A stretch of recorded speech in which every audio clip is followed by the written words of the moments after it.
There is a power in the human mind that is both divine and terrifying. It is the power to see the unseen, to understand the fabric of the universe, and to reshape the world according to our will. We call this power genius. We celebrate it, we build monuments to it, and we tell the stories of those who possess it as modern-day myths of creation and discovery. But this story is not a celebration. It is a warning. This is a story about the other side of genius, the shadow that follows the light. It is a journey into the lives of some of history's most brilliant scientific minds, individuals who pushed the boundaries of human knowledge and, in doing so, unleashed forces of unimaginable destruction. Their discoveries changed the world, but often in ways they never intended, or in ways they embraced with a chilling fervor. We will explore the complex duality of progress, where a single breakthrough can both save and condemn millions. We will confront the terrifying reality that the same intellect that can solve the puzzle of global famine can also devise new and more agonizing ways for humans to kill one another. This is a chronicle of good intentions gone horrifically wrong, of moral compasses lost in the pursuit of discovery, and of ambition so blinding that it eclipses humanity itself. These are not tales of simple, one-dimensional villains. They are stories of complex human beings, of patriots, idealists, and innovators who found themselves standing at a precipice.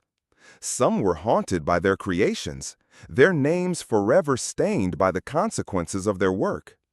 Others showed a disturbing lack of remorse, convinced that their contributions to science or nation justified any cost. From the battlefields of World War I, choked with poison gas, to the operating theaters where the vulnerable were treated as mere subjects for experimentation. From the pristine laboratories that engineered environmental catastrophe, to the desolate desert where man first harnessed the power of the atom and became a destroyer of worlds. These stories serve as a stark and vital reminder. They remind us that knowledge is not inherently good or evil. It is a tool. And in the hands of flawed, ambitious, and sometimes misguided human beings, even the most profound discoveries can become the most dangerous weapons. The pursuit of truth without a conscience, of progress without principles, can lead humanity down its darkest paths. This is the story of history's most dangerous scientific minds. It is an examination of the burden of knowledge, the ethics of innovation, and the terrifying potential that lies dormant within the very genius we so often admire. It is a journey that forces us to ask a difficult question: what is the true price of changing the world? Before we delve into the cataclysms of the 20th century, we must understand that the concept of a dangerous idea is not new. For much of human history, the most perilous thoughts were not those that could build a bomb, but those that could dismantle a worldview. The power to shift humanity's understanding of its place in the cosmos was, in its own time, as explosive as any chemical reaction. Consider the intellectual landscape of the 16th century.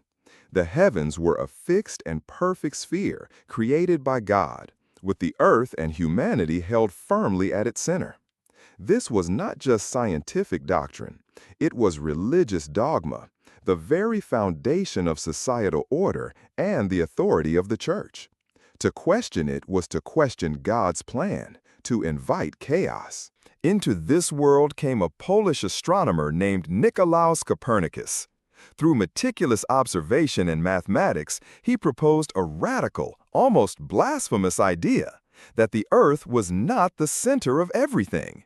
He suggested that our world was just one of several planets orbiting a much larger star, the Sun. His heliocentric model was a conceptual earthquake.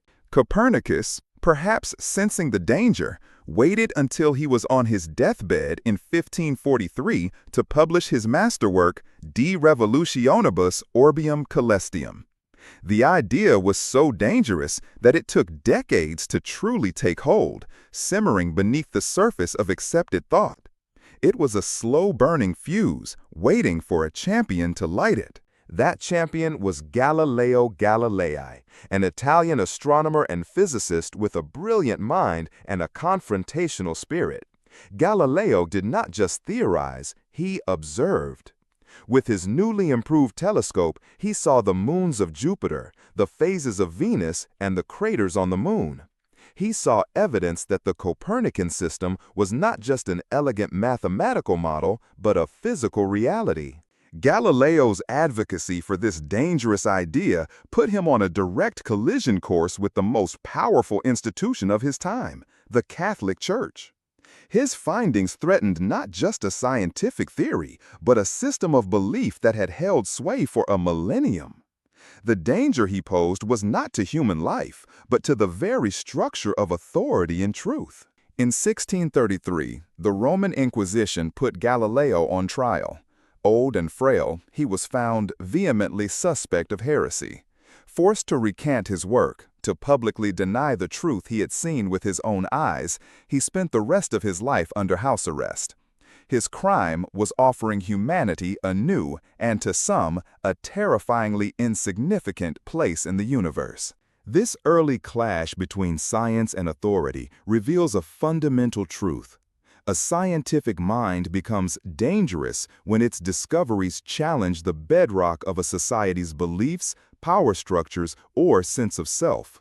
Copernicus and Galileo did not invent a weapon, but their ideas were weaponized in a war for the soul of the Enlightenment, proving that a new perspective can be as disruptive as any physical force. In a similar vein, the Swiss physician Paracelsus, a contemporary of Copernicus, waged his own war against the established order. He burned the books of traditional medical authorities in a public square, a symbolic act of defiance against a system he saw as stagnant and ineffective. He championed the use of chemicals and minerals in medicine, a radical departure from the herbal remedies of the time. Paracelsus is often credited with the foundational toxicological maxim, "The dose makes the poison."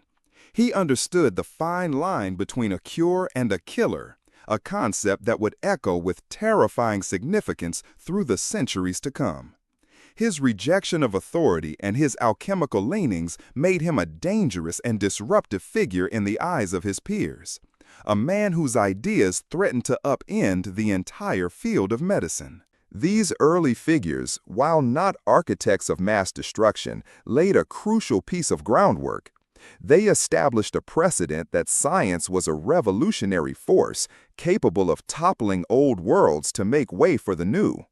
But as science grew in power and confidence, the nature of its danger would evolve from the conceptual to the catastrophic, from challenging the heavens to threatening the earth itself. As the world moved into the 19th century, the danger posed by scientific thought began to take on a more insidious form. The Industrial Revolution was forging a new world of steel and steam, and science was its engine. With this new power came a new arrogance, a belief that the laws of nature, once discovered, could be applied to human society with the same predictable force. This era saw the birth of pseudoscience used to justify and codify humanity's worst impulses. The most potent and destructive of these was the misapplication of Charles Darwin's monumental work. In 1859, On the Origin of Species, introduced the theory of evolution by natural selection, a purely biological concept describing how species adapt and change over eons. But others took Darwin's elegant theory and twisted it into something grotesque. Thinkers like Herbert Spencer coined the phrase survival of the fittest and applied it not to finches and tortoises, but to human beings, races, and nations. This new ideology, social Darwinism, provided a seemingly scientific justification for the brutal inequalities of the age. Under the cold logic of social Darwinism, the vast gulf between the rich industrialist and the poor factory worker was not a social problem to be solved, but a natural law to be accepted. Imperialism was no longer mere conquest. It was the natural ascendancy of a fitter civilization over a lesser one. Racism was given a scientific veneer, arguing that certain races were biologically superior and thus destined to rule. This was a new kind of dangerous mind. Not a single inventor, but a collective of thinkers who built an intellectual framework for cruelty. They weaponized biology to bless the powerful and condemn the weak. Their work didn't create a physical bomb, but it planted an ideological one that would detonate with devastating force in the century to come, providing the intellectual fuel for eugenics and racial genocide. Simultaneously, other pseudosciences flourished, each offering a simple, scientific way to categorize and judge human beings. Phrenology claimed that the bumps on a person's skull could reveal their personality and intelligence. It was used to prove the supposed inferiority of women, immigrants, and non-white races, reinforcing social prejudices with the false authority of calipers and charts. This impulse to measure and categorize humanity had a dark side that extended into the heart of medicine itself. In the American South, a physician named J. Marion Sims was celebrated as the father of modern gynecology. He developed a groundbreaking surgical technique to repair vesicovaginal fistulas, a devastating childbirth injury. But the story of his breakthrough is a story of horror. Sims perfected his techniques by operating on enslaved black women whom he had purchased or borrowed for the purpose of experimentation. He operated on one woman, a young slave named Anarcha, over 30 times. Crucially, he performed these excruciatingly painful surgeries without anesthesia, which was new but available. He justified this by subscribing to the racist and baseless belief that black people did not feel pain in the same way as white people. These women, Anarcha, Betsy, Lucy, and countless others whose names are lost to history, were not patients. They were subjects. Their bodies were the raw material from which Sims built his celebrated career. His mind, while scientifically innovative, was dangerously devoid of empathy, viewing the human beings under his scalpel as little more than a means to an end. His story is a chilling reminder that scientific advancement can be built upon a foundation of profound inhumanity. These threads of the 19th century, the misapplication of evolutionary theory, the rise of racial pseudoscience, and the practice of unethical human experimentation were weaving together a tapestry of thought that was profoundly dangerous. They were creating a world where science could be used not to liberate, but to oppress, not to heal, but to harm. The stage was being set for the 20th century, an era where scientific genius, fused with industrial power and nationalist fervor, would create a hell on earth. We begin our journey into the 20th century with a man whose legacy is a perfect embodiment of the duality of scientific genius. He is a man who gave the world a tool of unprecedented construction and a tool of unprecedented destruction. His name is synonymous with the highest honor for peace. Yet in his lifetime, he was known as the Merchant of Death. This is the story of Alfred Nobel. Born in Stockholm in 1833, Nobel was a brilliant chemist and engineer, the son of an inventor. From a young age, he was fascinated by explosives. The primary industrial explosive of the time was nitroglycerin, a powerful but notoriously unstable and dangerous substance.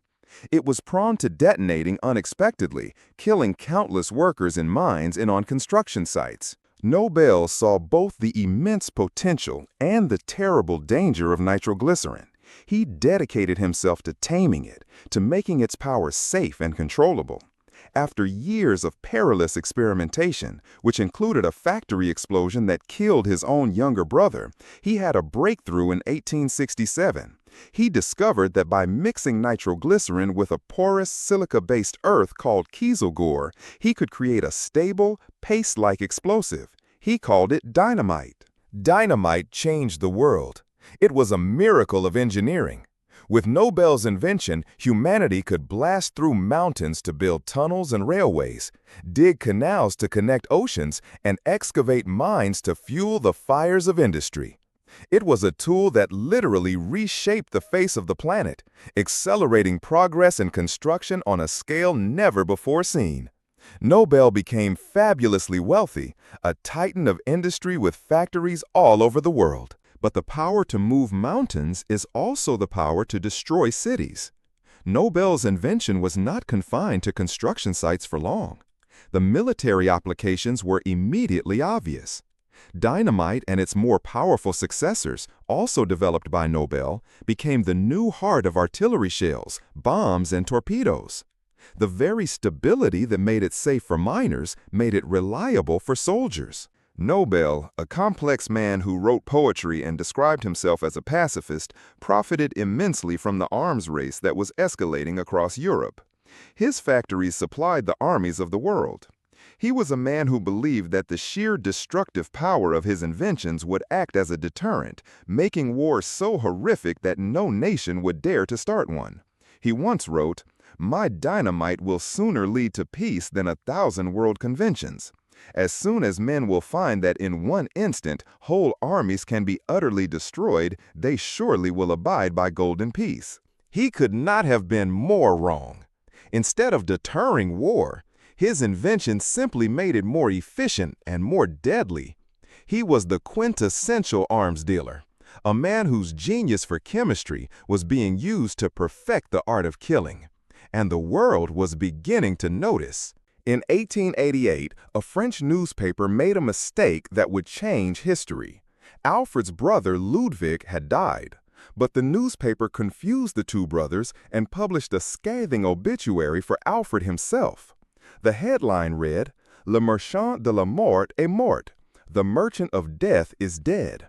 The article went on to state, Dr. Alfred Nobel, who became rich by finding ways to kill more people faster than ever before, died yesterday. Nobel was horrified. He was forced to confront his own legacy, to see himself through the eyes of the world. Was this all he would be remembered for? A man who profited from destruction? The experience deeply disturbed him and is believed to have been the catalyst for his most famous act. He began to obsess over how he could redeem his name and his life's work. He spent the last years of his life drafting a new will, a document that would shock his family and the world. He bequeathed the vast majority of his fortune to the establishment of a series of prizes, to be awarded annually to those who had conferred the greatest benefit on mankind in the fields of physics, chemistry, medicine, literature, and, most tellingly, peace. When he died in 1896, the Nobel Prizes became his true legacy. It was a monumental act of atonement, an attempt by the man who perfected modern explosives to honor the forces of creation and peace. He sought to use the fortune he made from destruction to celebrate the very best of human achievement. And yet, the paradox remains. Alfred Nobel is a perfect case study of a dangerous mind whose danger was perhaps unintentional. He did not set out to create weapons of war, but his genius was easily co-opted for that purpose. His story is a profound lesson in unintended consequences, a testament to the fact that once a discovery is released into the world, its creator loses control over its destiny. The same mind that gave us the tools to build our modern world also gave us the tools to tear it down with terrifying efficiency. While Alfred Nobel was haunted by the military applications of his work, our next figure embraced them with a zealous and chilling patriotism. He was a Nobel laureate himself, a man whose work saved billions from starvation. But he is also known as the father of chemical warfare, a scientist who personally oversaw the deployment of poison gas on the battlefields of World War I, unleashing a new form of horror upon the world. This is the story of Fritz Haber. Haber was born in Prussia in 1868 to a prominent Jewish family. He was a man of immense ambition and intellect, driven by a deep desire to prove his worth and his loyalty to his German homeland. He converted to Lutheranism, seeking to assimilate fully into German society, and dedicated his life to chemistry, quickly establishing himself as one of the most brilliant minds in the field. His greatest triumph came in the years before the war. The world was facing a looming crisis, a shortage of nitrogen fertilizer. The primary source, guano deposits in South America, was running out. Without a new source of nitrogen, global agriculture would collapse, leading to mass famine. It was one of the greatest challenges of the 20th century. Haber solved it. In 1909, he developed a process to synthesize ammonia directly from the nitrogen in the air and hydrogen gas under high pressure and temperature. It was called the Haber-Bosch process, and it was a miracle. It was like creating bread from the air. This single discovery has been credited with sustaining the lives of billions of people. By some estimates, half of the world's population today is fed by crops grown with fertilizer derived from Haber's process. It is arguably one of the most important scientific breakthroughs in human history. For this work, he would eventually be awarded the Nobel Prize in Chemistry. He was a hero, a savior of humanity. But when war broke out in 1914, this same brilliant mind turned its formidable power to a much darker purpose. Haber, a fervent nationalist, believed it was his duty to serve Germany in any way he could. He saw the war as a problem to be solved by science. Das preußische Militär war bogged down in der brutale Stalemate von Trenchwarfare auf der Westernfront. Haber proposed a radical and terrible solution: to break the deadlock with chemical weapons. He argued that poison gas could be used to clear the enemy trenches, forcing the soldiers out into the open where they could be cut down by machine guns. Sah es nicht als eine moralische Transgression, sondern als eine more efficient way to win the war and save German lives. He threw himself into the project with the same methodical brilliance he had applied to the ammonia problem. He systematically tested various gases, settling on chlorine, a dense, greenish-yellow gas that was a byproduct of the German dye industry.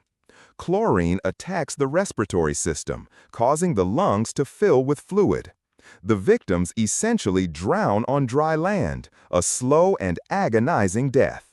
Haber was not a detached, armchair scientist. He personally supervised the development and deployment of his new weapon. He traveled to the front lines, oversaw the installation of thousands of gas cylinders, and waited for the right weather conditions. His moment came on April 22, 1915, during the Second Battle of Ypres in Belgium. As a favorable wind blew towards the French and Algerian trenches, German pioneers opened the valves on nearly 6,000 cylinders. A vast, eerie cloud of chlorine gas, over 150 tons of it, rolled across no man's land. The Allied soldiers, completely unprepared for this new form of warfare, were engulfed. Panic and terror ensued. Men choked, gasped for air, their faces turning blue as they drowned in the fluid filling their own lungs. Those who could fled in disarray, leaving a 4-mile gap in the Allied line. The attack was a tactical success, but a strategic failure, as the Germans were not prepared to exploit the breach. But it had changed the nature of warfare forever. A new dimension of horror had been introduced, one born in the laboratory of a brilliant chemist. Haber's work is estimated to have caused tens of thousands of agonizing deaths and hundreds of thousands of injuries throughout the war. Haber was unrepentant. He saw gas as no more or less humane than the artillery shells and machine gun bullets that were already slaughtering millions. He famously argued that, in no man's land, a scientist belongs to his country. He saw it as his patriotic duty, a logical application of his skills. He was promoted to the rank of captain and placed in charge of Germany's entire chemical warfare program. But the horror of his work followed him home.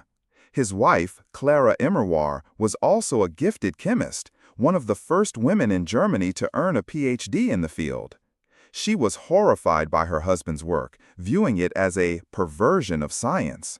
She pleaded with him to stop, but he dismissed her concerns as sentimental and unpatriotic. On the night of May 2, 1915, just days after the success at Ypres, the Habers hosted a party to celebrate his promotion. After the guests had left, they had a bitter argument. Later that night, Clara took her husband's military pistol, went out into the garden, and shot herself in the chest. The very next morning, Fritz Haber left his dead wife and his grieving son to go to the Eastern Front to oversee another gas attack. His story is filled with a terrible and tragic irony. After the war, Haber's lab continued to work on pesticides to improve German agriculture. One of the compounds they developed was a cyanide-based pesticide called Zyklon A. This formulation would later be refined by other scientists into Zyklon B. Haber, who was born Jewish but had tried to erase that part of his identity, was forced to flee Germany in 1933 when the Nazis came to power. The very regime whose nationalist cause he had so fervently served now saw him as an undesirable. He died in exile a year later, a broken man. The final horrifying twist of his legacy came after his death. The pesticide that originated in his institute, Zyklon B, became the instrument of the Holocaust. The Nazi regime used it to murder millions of people, including some of Haber's own relatives, in the gas chambers of Auschwitz and other death camps. The man who invented a process to feed the world also pioneered the technology of gas warfare that would ultimately be used in the most systematic genocide in human history. Fritz Haber's life is perhaps the most stark and disturbing example of a scientific mind dedicated to both creation and destruction. He was a man who saved billions and killed thousands. His legacy forces us to confront the terrifying reality that the capacity for great good and great evil can reside within the very same brilliant mind. Our next scientist did not work with the explicit intent to kill. He was not a weapons designer or a wartime patriot. He was a problem solver, an inventive and celebrated American chemist who was simply very, very good at his job. And yet, one environmental historian has remarked that this man had more impact on the atmosphere than any other single organism in Earth's history. His name was Thomas Midgley, Jr., and his story is a profound cautionary tale of catastrophic, unforeseen consequences. Born in 1889, Midgley was the quintessential can-do American engineer. Working for General Motors in the early 1920s, he was tasked with solving a major problem for the burgeoning automobile industry: engine knocking. This was a premature detonation of fuel in the engine cylinders that reduced power and could cause serious damage. The race was on to find a chemical additive that could eliminate it. Midgley was a methodical researcher. He and his team tested thousands of different compounds. In 1921, they found their miracle solution, a compound called tetraethyl lead. When added to gasoline in very small quantities, it dramatically boosted the octane rating, eliminating engine knock and allowing for more powerful, efficient engines. It was a massive breakthrough. General Motors, along with DuPont and Standard Oil, formed the Ethyl Corporation to produce and market this new leaded gasoline. There was just one problem. Lead is a potent neurotoxin. The dangers of lead poisoning had been known for centuries. Almost immediately, workers at the production plants began to fall ill. They suffered from hallucinations, tremors, and severe neurological damage.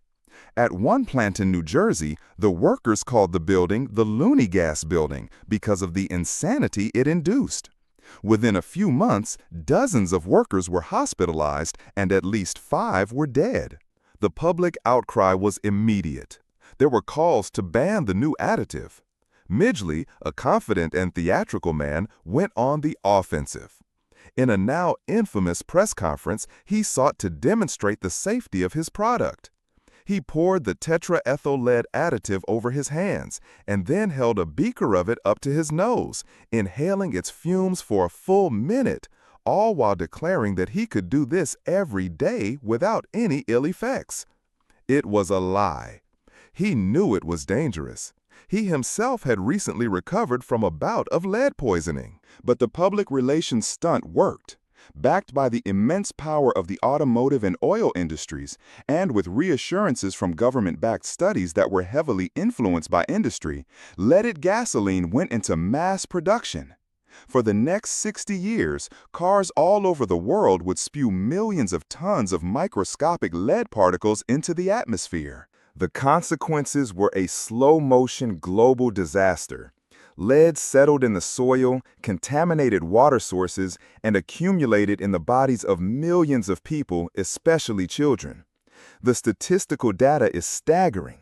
It is estimated that in the United States alone, over 7 million tons of lead were released from gasoline. This silent poison caused widespread health problems, including developmental delays, lowered IQ scores, and behavioral issues in entire generations of children. It is a plague that we are still dealing with today. Midgley, celebrated for his discovery, moved on to his next challenge. In the late 1920s, the refrigeration industry had a safety problem. The refrigerants used at the time, like ammonia and sulfur dioxide, were toxic and flammable. A leak could be deadly. The industry needed a new, safe, non-toxic, and non-flammable chemical to use as a refrigerant. Once again, Midgley delivered a miracle. In 1930, he synthesized the first chlorofluorocarbon, or CFC, which he branded as Freon. It was a wonder chemical. To demonstrate its safety, Midgley performed another one of his famous public stunts. He inhaled a lungful of Freon and then gently exhaled it to blow out a candle. It seemed perfectly harmless. Freon and other CFCs revolutionized refrigeration and air conditioning. They were used in aerosol sprays, fire extinguishers, and countless other applications. For decades, they were seen as one of the great triumphs of modern chemistry. A perfect example of science improving everyday life without any apparent downside. The downside, however, was immense, and it was taking place high in the stratosphere, completely invisible to the world below. It wasn't until the 1970s, long after Midgley's death, that scientists discovered the horrifying truth. The chemically inert CFCs were drifting up into the upper atmosphere, where they were being broken down by the sun's ultraviolet radiation. This process released chlorine atoms, and a single chlorine atom could act as a catalyst, destroying tens of thousands of molecules of ozone. The Earth's ozone layer is a vital shield, protecting all life on the planet from the sun's harmful UV radiation. Midgley's wonder chemical was systematically punching a hole in it. The discovery of the Antarctic ozone hole in the 1980s was a global wake-up call, a realization that humanity was capable of causing planetary-scale environmental damage. It led to the Montreal Protocol in 1987, an international treaty to phase out CFCs, but the damage had been done, and the ozone layer is still slowly recovering. Thomas Midgley Jr.'s life ended with a strange and tragic irony. At the age of 51, he contracted polio and was left severely disabled. Ever the inventor, he devised an elaborate system of ropes and pulleys to help lift him out of bed. In 1944, he became entangled in his own contraption and was strangled to death. The man whose inventions had poisoned the planet was ultimately killed by one of his own creations. Midgley's story is not one of malice, but of a profound and dangerous short-sightedness. He was a brilliant mind focused on solving immediate, specific problems, without the ecological awareness or scientific tools to consider the long-term global consequences. His legacy is a chilling testament to the fact that a solution in one context can be a catastrophe in another, and that some of science's most dangerous creations are not weapons, but seemingly benign inventions whose true cost is only revealed generations later. We now turn from the physical world of chemistry to the biological and social realms, where dangerous ideas can be even more insidious. Here, the targets are not enemy soldiers or the environment, but entire populations, categorized and condemned by the cold and twisted logic of a new kind of science. This is the story of the eugenics movement, a dark chapter in history born from a perversion of one of science's greatest insights. When Charles Darwin published On the Origin of Species, he provided a powerful explanation for the diversity of life on Earth. But he could never have foreseen how his biological theory would be warped into a social and political weapon. The man who first forged that weapon was, ironically, Darwin's own cousin, a brilliant English statistician and polymath named Francis Galton. Galton was obsessed with heredity. He studied the family trees of eminent men and concluded that traits like genius and talent were passed down through generations. He believed that human society could be improved in the same way that a farmer improves livestock, by encouraging the best people to have more children and preventing the worst from reproducing. In 1883, he coined a term for this new science, eugenics, from the Greek for good birth. What began as an intellectual exercise in Victorian England quickly grew into a powerful and popular international movement. In the early 20th century, eugenics was not a fringe idea. It was mainstream science, promoted by leading academics, politicians, and public figures. It promised a rational, scientific solution to society's problems, poverty, crime, mental illness, by targeting what they believed to be the root cause, bad genes. The movement gained its strongest foothold in the United States. American eugenicists like Charles Davenport established research institutions to study human heredity, creating vast pedigree charts that purported to trace traits like feeble-mindedness, pauperism, and criminality through families. They promoted their ideas through public campaigns, with fitter family contests at state fairs, where families would be judged on their genetic health like prize-winning cattle. This seemingly benign goal of improving the human race had a deeply sinister and discriminatory undercurrent.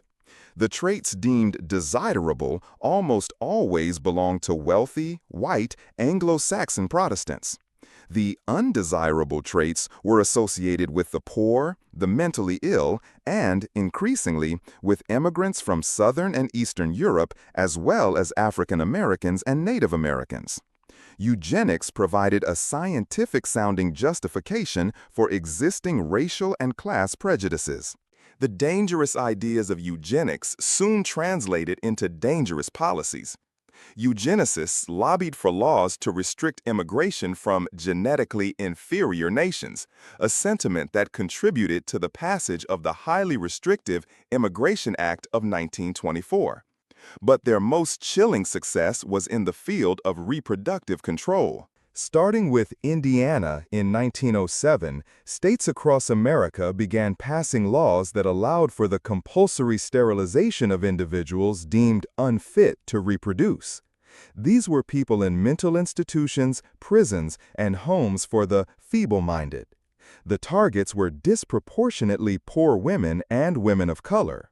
The legal justification was cemented in the 1927 Supreme Court case Buck v. Bell, in which Justice Oliver Wendell Holmes, Jr. infamously wrote, "3 generations of imbeciles are enough."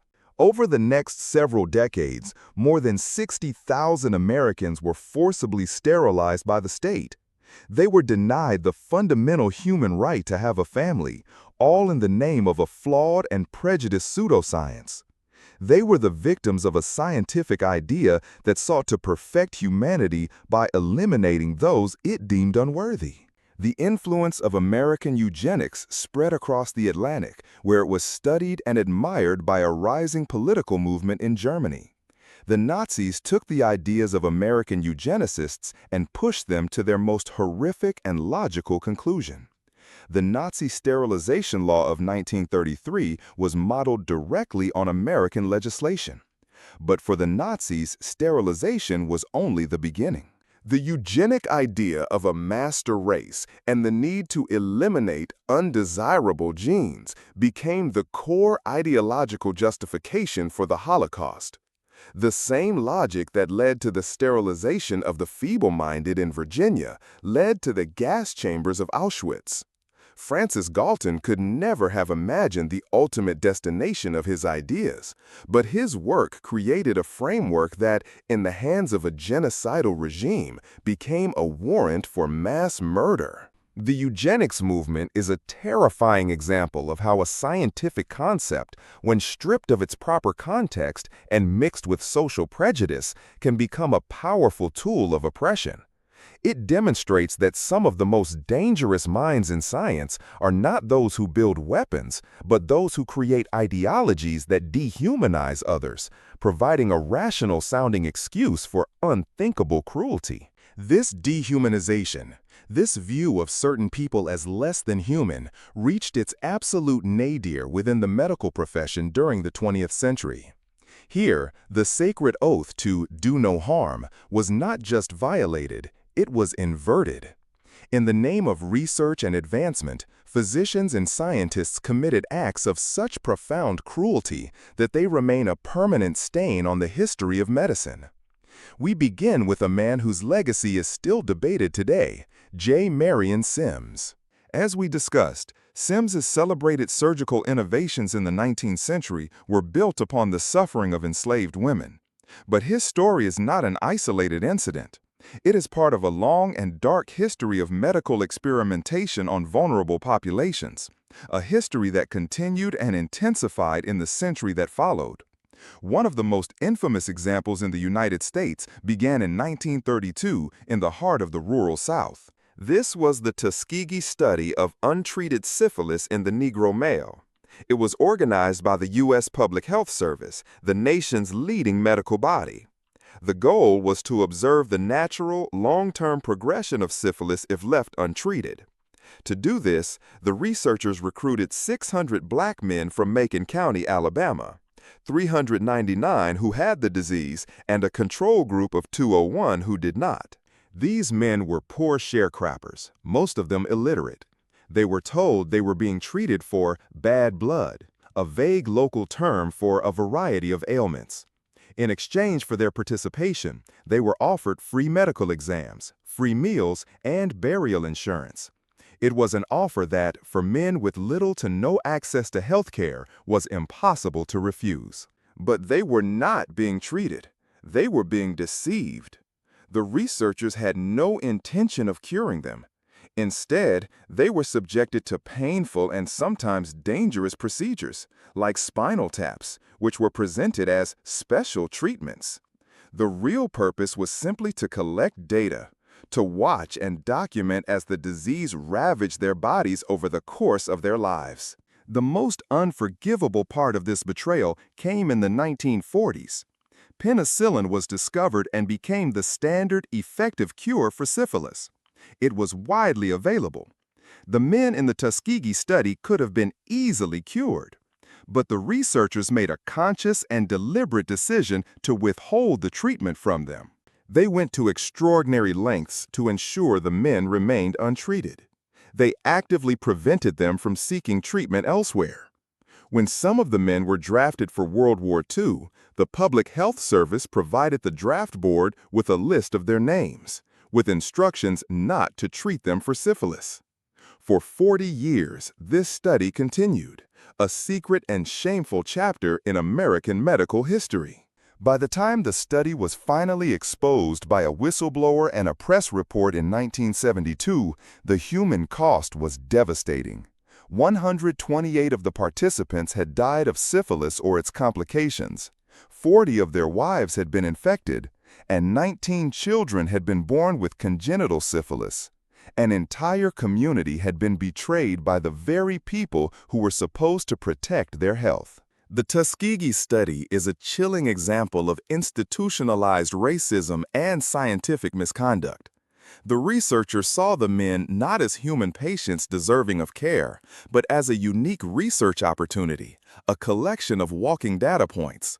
Their minds were so focused on the scientific goal of their study that they lost all sense of basic human decency. But even the profound cruelty of the Tuskegee study pales in comparison to the horrors that were being perpetrated at the same time in other parts of the world, under the cover of war. In Nazi Germany and Imperial Japan, science and medicine were systematically corrupted to serve ideologies of racial supremacy and military conquest, leading to human experimentation on an industrial scale. 日本占領オキュパイ満州リア、A microbiologist とアーミージェネラルネーム白い石井 was given command of a top secret biological warfare research unit, Unit 731. In a vast, sprawling complex, Ishii and his team of Japanese scientists conducted some of the most brutal experiments ever recorded. Their test subjects were thousands of captured Chinese civilians, Korean prisoners, and Allied POWs. They were referred to not as people, but as maruta, the Japanese word for logs. The experiments conducted at Unit 731 were a catalog of medieval torture disguised as science. Prisoners were deliberately infected with diseases like plague, anthrax, cholera, and typhoid to study their effects and to develop biological weapons. They were subjected to vivisections, dissected alive without anesthesia, so that researchers could observe the effects of diseases on living organs. Some prisoners had limbs amputated and reattached to other parts of their bodies. Others were used for weapons testing, tied to stakes in a field while plague-infested flea bombs or chemical weapons were detonated nearby to test their effectiveness. They were subjected to high-pressure chambers until their eyes popped out and exposed to extreme cold to study the progression of frostbite. Their frozen limbs then thawed in hot water or simply broken off. The goal of all this suffering was to develop Japan's biological and chemical warfare capabilities. The weapons developed by Unit 731 were used in attacks on Chinese cities, killing tens of thousands of civilians. The scale of the cruelty is almost impossible to comprehend. And after the war, the world's desire for justice was subverted by a cold calculus of power.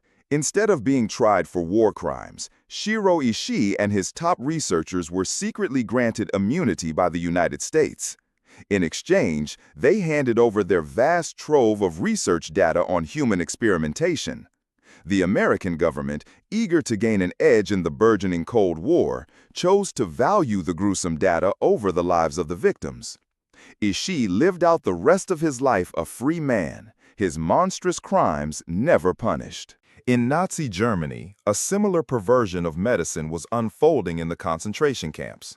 The most infamous figure of this nightmare was the SS doctor Josef Mengele, the angel of death at Auschwitz. Mengele was a physician and anthropologist with a PhD. He arrived at Auschwitz with a clear research agenda, using the camp's endless supply of human subjects as his personal laboratory. Mengele was a fixture on the selection ramp, deciding with a flick of his finger who would be sent to the gas chambers and who would be kept for labor or experimentation. He had a particular obsession with twins. He sought to unlock the secrets of heredity to help further the Nazi goal of creating a master race. He subjected pairs of twins, most of them children, to horrific and sadistic procedures. He would inject one twin with a deadly disease, like typhus, and leave the other as a control. After the infected twin died, he would kill the other one so he could perform comparative autopsies. He sewed twins together in an attempt to create conjoined twins. He injected chemicals and diseases into their eyes to try to change their eye color. He performed surgeries and transfusions without anesthesia. Hundreds of children died in agony at his hands. Mengele's experiments had no real scientific value. They were the product of a depraved and ideologically poisoned mind, a man who had completely abandoned his humanity in the service of a monstrous cause. Like Ishii, Mengele escaped justice after the war, fleeing to South America where he lived for decades, hunted but never caught. He died of a stroke while swimming in 1979. The stories of Tuskegee, Unit 731, and Josef Mengele represent the ultimate corruption of science. They show what happens when the pursuit of knowledge is completely divorced from ethical considerations, when human beings are reduced to the status of raw material. These doctors were not madmen in the conventional sense. They were intelligent, highly educated professionals whose minds had been warped by ideologies of racism and power, turning their skills from a tool of healing into an instrument of unimaginable torture. While some scientists were corrupting the body, others were focused on a different frontier, the mind. The 20th century saw the rise of psychiatry and the search for treatments for mental illness. But this noble goal led to one of the most brutal and infamous procedures in the history of medicine, the lobotomy. And its greatest champion was an American neurologist named Walter Freeman. The idea behind psychosurgery was simple, if crude. Severe mental illness, it was thought, was caused by faulty emotional pathways in the brain. If you could just sever those connections, you could calm a disturbed patient. In the 1930s, a Portuguese neurologist developed a procedure called a prefrontal leucotomy, which involved drilling holes in the skull and cutting connections in the brain's frontal lobes. Walter Freeman learned of this procedure and saw it as the answer to the overcrowded and underfunded mental asylums of America. He believed it could cure everything from schizophrenia and depression to anxiety and obsessive-compulsive disorder. But he found the original method too slow and cumbersome. He wanted a procedure that was faster, more efficient, something that could be done in an office setting without a surgeon or an operating room. In 1946, he developed his own technique, the transorbital lobotomy, better known as the ice pick lobotomy. The procedure was horrifyingly simple. The patient would be rendered unconscious, often with electroshock. Freeman would then take an instrument that was essentially a long, sharp metal pick, insert it above the patient's eyeball through the thin bone of the eye socket, and tap it into the brain with a mallet. He would then swish the instrument back and forth to sever the connections in the prefrontal cortex. Then he would repeat the process on the other side. The whole thing took about 10 minutes. Freeman was not just a doctor, he was a showman and a zealous evangelist for his procedure. He traveled the country in a van he called the lobotomobile, going from one mental institution to another, performing dozens of lobotomies a day. He was a theatrical performer, sometimes using 2 ice picks at once, one in each hand, to perform the procedure on both sides of the brain simultaneously. He was notoriously careless, with little regard for sterile procedure. He believed he was a savior, liberating thousands from the torment of mental illness. And in some cases, patients did become calmer and more manageable, but the cost was immense. The lobotomy did not cure illness, it destroyed personality. It left patients apathetic, emotionally blunted, and childlike. Many were left in a permanent vegetative state. It was a procedure that turned people into ghosts of their former selves. One of his most famous and tragic cases was Rosemary Kennedy, the sister of President John F. Kennedy. In 1941, at the age of 23, she underwent a lobotomy authorized by her father to treat her mood swings and rebellious behavior. The procedure was a disaster. It left her with the mental capacity of a toddler, unable to walk or speak coherently. She spent the rest of her life hidden away in an institution. The statistics of Freeman's career are chilling. An estimated 50,000 lobotomies were performed in the United States. Freeman himself was responsible for over 3,500 of them in 23 different states. He operated on patients as young as 4 years old. An estimated 490 of his patients died as a direct result of the procedure. Many more were left permanently disabled. Freeman's mind was a dangerous combination of arrogance, ambition, and a messianic belief in his own methods. He ignored his critics and dismissed his many failures, focusing only on his perceived successes. He was a scientist so convinced of the righteousness of his own cure that he was blind to the devastation it caused. The rise and fall of the lobotomy is a stark reminder of the dangers of medical hubris and the terrifying consequences of trying to fix the complexities of the human mind with a crude and brutal tool. We now arrive at the culmination of our journey, the moment in history when scientific genius unlocked the fundamental power of the universe and delivered it into the hands of humanity.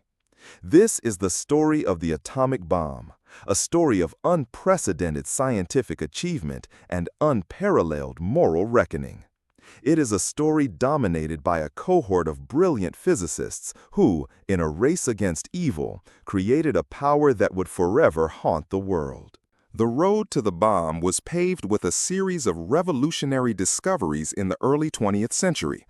In 1905, a young Albert Einstein, working as a patent clerk, published his theory of special relativity, which included the most famous equation in history, E equals mc squared. It was a stunning revelation, suggesting that mass and energy were two sides of the same coin, and that a tiny amount of mass could, in theory, be converted into a tremendous amount of energy. For decades, this idea remained purely theoretical. But in the 1930s, physicists began to probe the heart of the atom itself. They discovered the neutron and began to understand the structure of the atomic nucleus. The crucial breakthrough came in late 1938 in Nazi Germany. Two chemists, Otto Hahn and Fritz discovered that by bombarding uranium atoms with neutrons, they could split the nucleus in a process called nuclear fission. This process released a huge amount of energy, exactly as Einstein's equation had predicted. News of this discovery spread rapidly through the international physics community, and with it came a chilling realization. The fission of a uranium nucleus also released more neutrons. These new neutrons could, in turn, split other uranium nuclei, creating a self-sustaining chain reaction. If this reaction could be controlled, it could lead to a nuclear reactor. If it were allowed to run out of control, it would create an explosion of unimaginable power, an atomic bomb. This discovery was made on the eve of World War II. The world's leading physicists, many of whom were Jewish refugees who had fled fascism in Europe, were terrified. They knew that the scientific expertise to build such a weapon existed in Germany. The prospect of Adolf Hitler armed with an atomic bomb was a nightmare scenario that threatened the very future of civilization. Two of these refugee physicists, Leo Szilard and Eugene Wigner, felt they had to act. They approached Albert Einstein, the most famous scientist in the world, and convinced him to use his influence.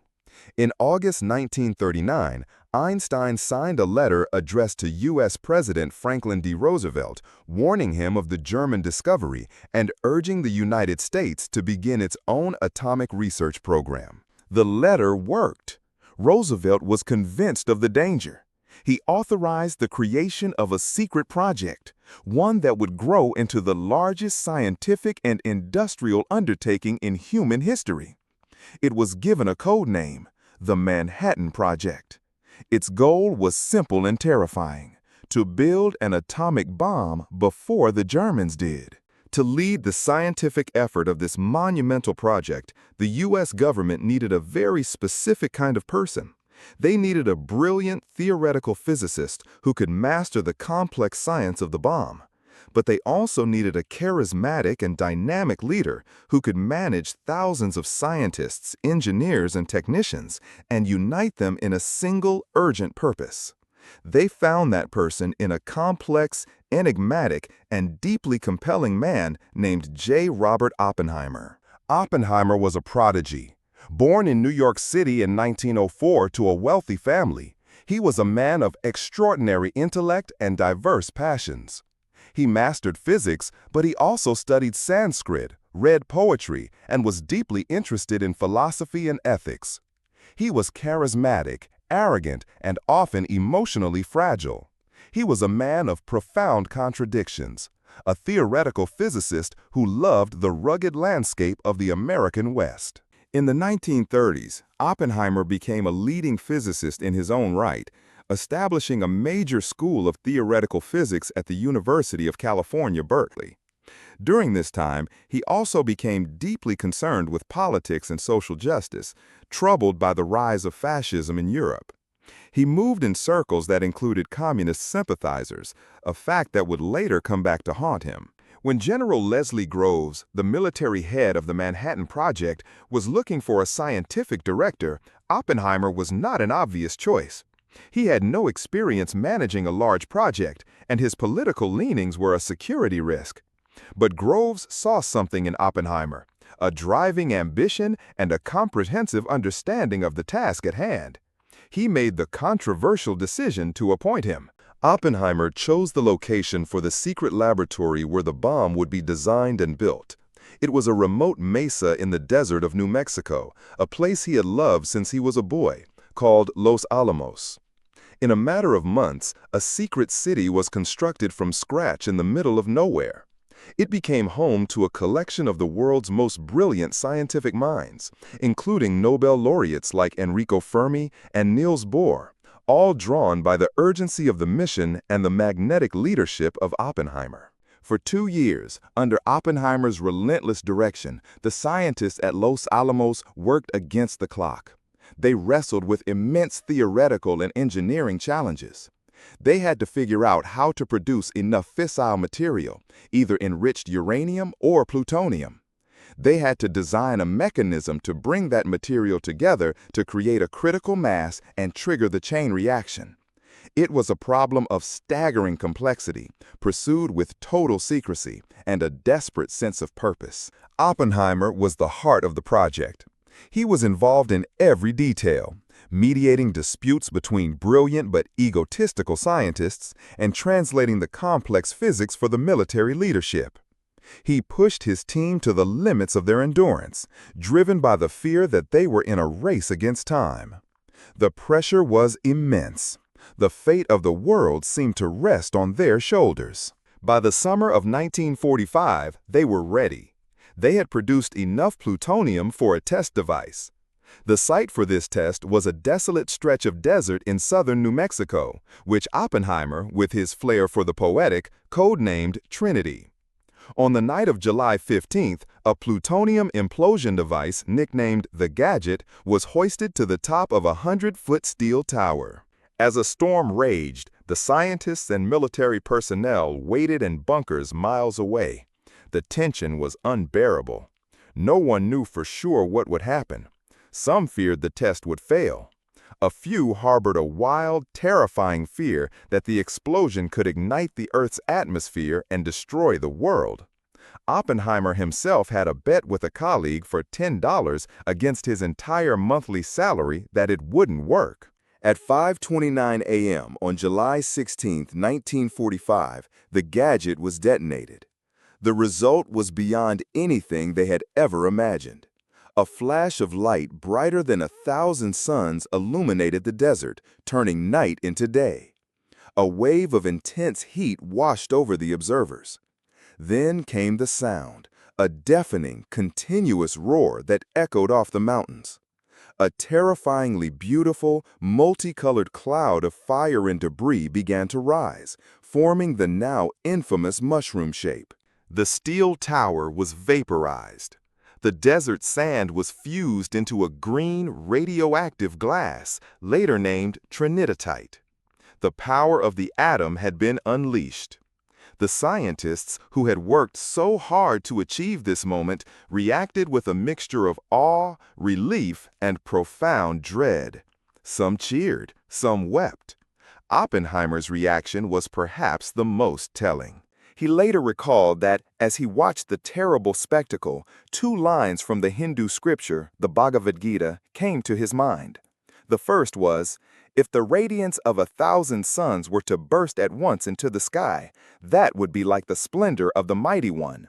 And the second, more famous and more chilling line was, "Now I am become death, the destroyer of worlds." In that single blinding moment in the New Mexico desert, the world had changed forever.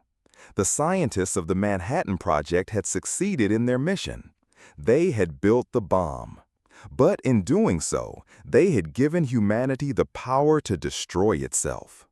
The great scientific triumph was also a profound moral tragedy, and no one felt the weight of that contradiction more than J. Robert Oppenheimer.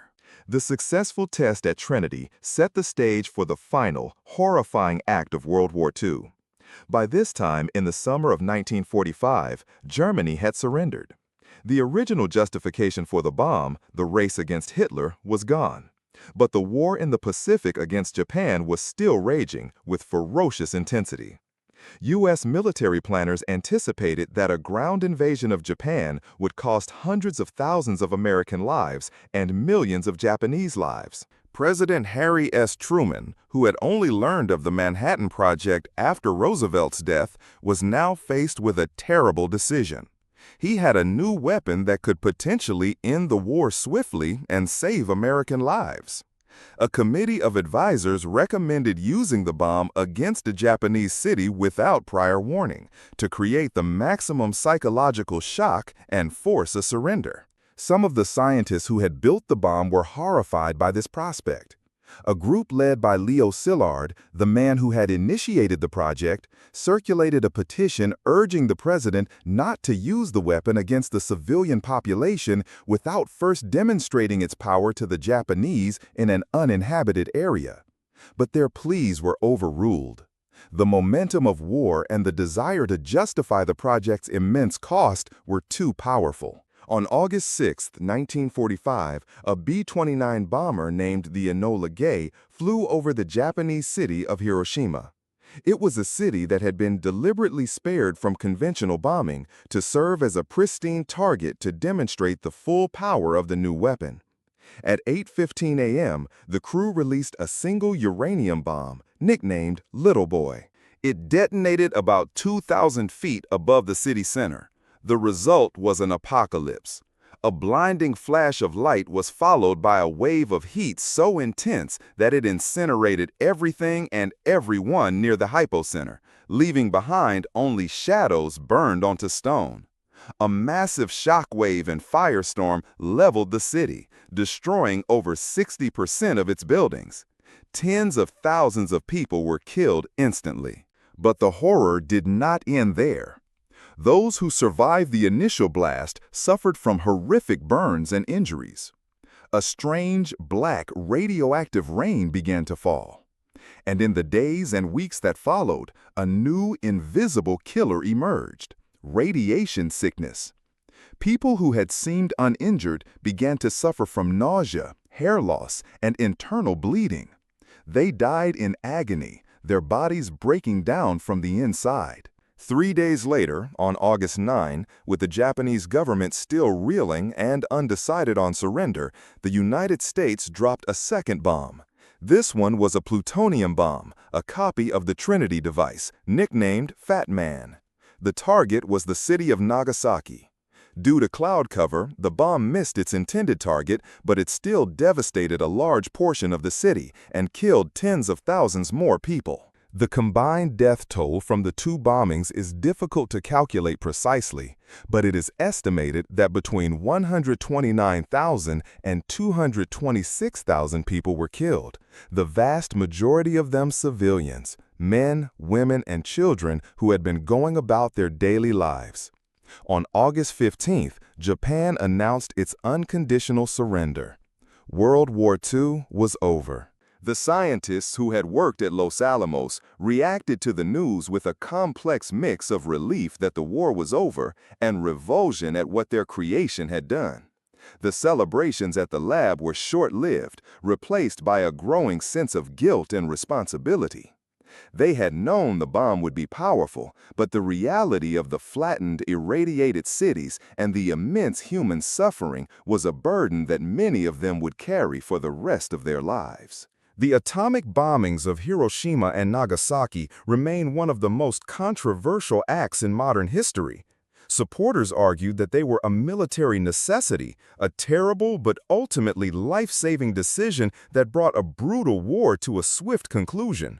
Critics argued that they were unnecessary acts of barbarism, a war crime committed against a nation that was already on the verge of collapse. Regardless of the debate, one thing is certain. The fires of Hiroshima and Nagasaki illuminated a terrifying new reality. The brilliant minds of the Manhattan Project, in their effort to defeat one evil, had unleashed a new and permanent danger upon the world. They had opened Pandora's box, and the specter of nuclear annihilation would now haunt humanity for all time to come. The end of the war marked the beginning of a new and terrifying era, the nuclear age. The scientists who had been heroes for winning the war now had to grapple with the monstrous legacy of their creation. For many, especially J. Robert Oppenheimer, the rest of their lives would be defined by a struggle to control the forces they had unleashed. Oppenheimer emerged from the war as a celebrity, the father of the atomic bomb. But he was a deeply troubled man. He met with President Truman and famously told him, "Mr. President, I feel I have blood on my hands." He became a passionate advocate for the international control of nuclear energy and weapons, believing that the only way to prevent a catastrophic nuclear arms race was to create a global authority to manage atomic technology. He envisioned a world where the secrets of the bomb were shared and all nations worked together to ensure it was never used again. But his idealistic vision clashed with the harsh political realities of the Cold War. The Soviet Union developed its own atomic bomb in 1949, far sooner than American intelligence had expected. The arms race that Oppenheimer feared had begun. The debate then shifted to the next, even more terrifying step: the development of the hydrogen bomb, or H-bomb, a thermonuclear weapon thousands of times more powerful than the bombs dropped on Japan. Oppenheimer was horrified by this prospect. He saw it as a weapon of genocide with no legitimate military purpose. He used his position as chairman of the influential General Advisory Committee of the Atomic Energy Commission to argue strongly against its development. This opposition put him in direct conflict with powerful figures in the U.S. government and military, as well as with some of his former colleagues, most notably the physicist Edward Teller, who was a passionate advocate for the H-bomb. Oppenheimer's political enemies began to use his pre-war communist sympathies and his opposition to the H-bomb to paint him as a disloyal and dangerous security risk. In 1954, at the height of the McCarthy era, Oppenheimer was subjected to a brutal security clearance hearing. It was a public humiliation. His past associations were dredged up, his loyalty was questioned, and his character was assassinated. Edward Teller testified against him, questioning his judgment. In the end, his security clearance was revoked. The man who had led the Manhattan Project to victory was cast out, deemed unfit to be trusted with the nation's secrets. Oppenheimer spent the rest of his life as an academic, a world-famous but politically neutered figure.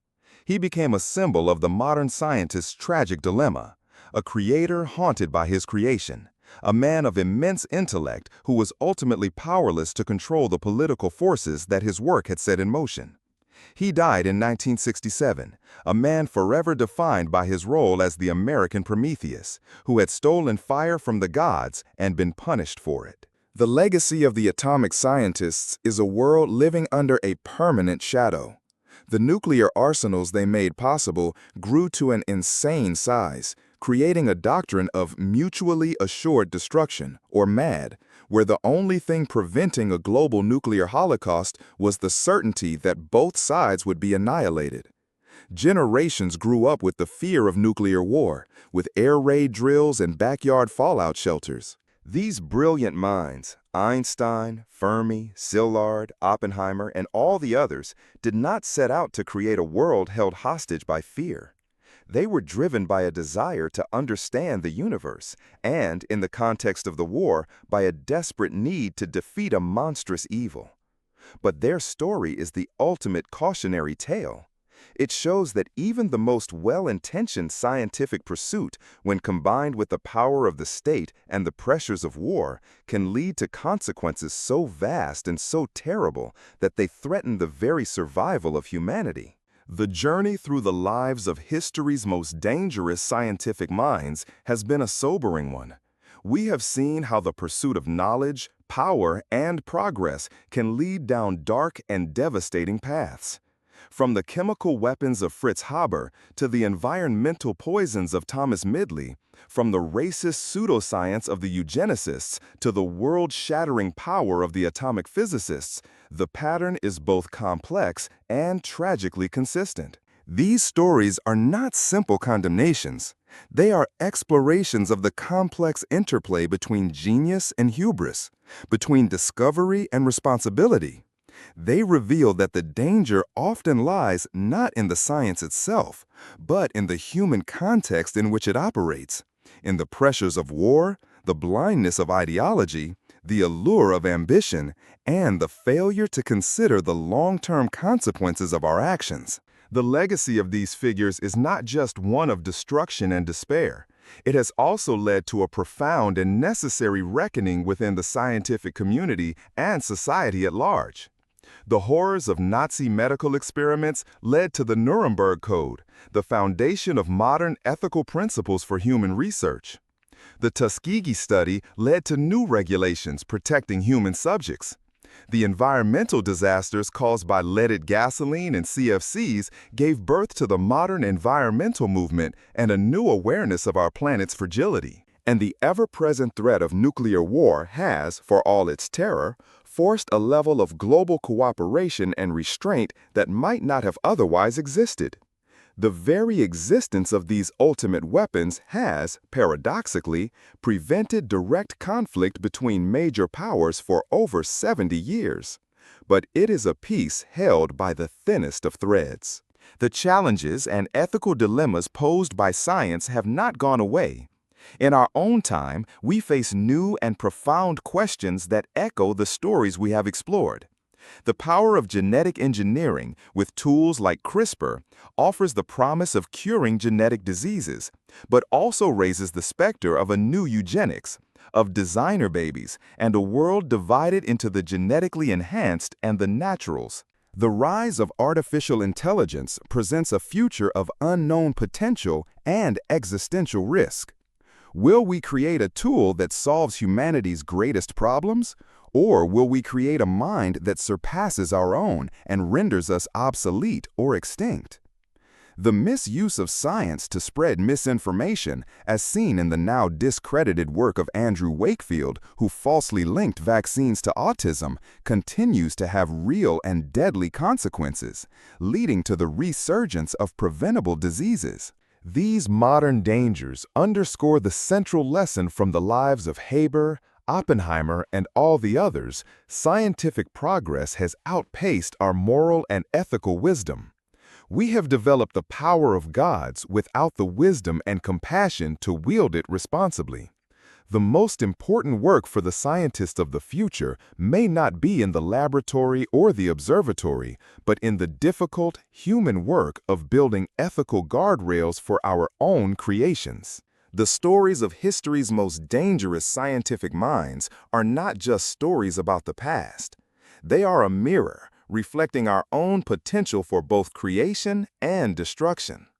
They are a permanent and vital warning that the pursuit of knowledge must always be tempered by humility, foresight, and a profound respect for the humanity and the world we are trying to understand.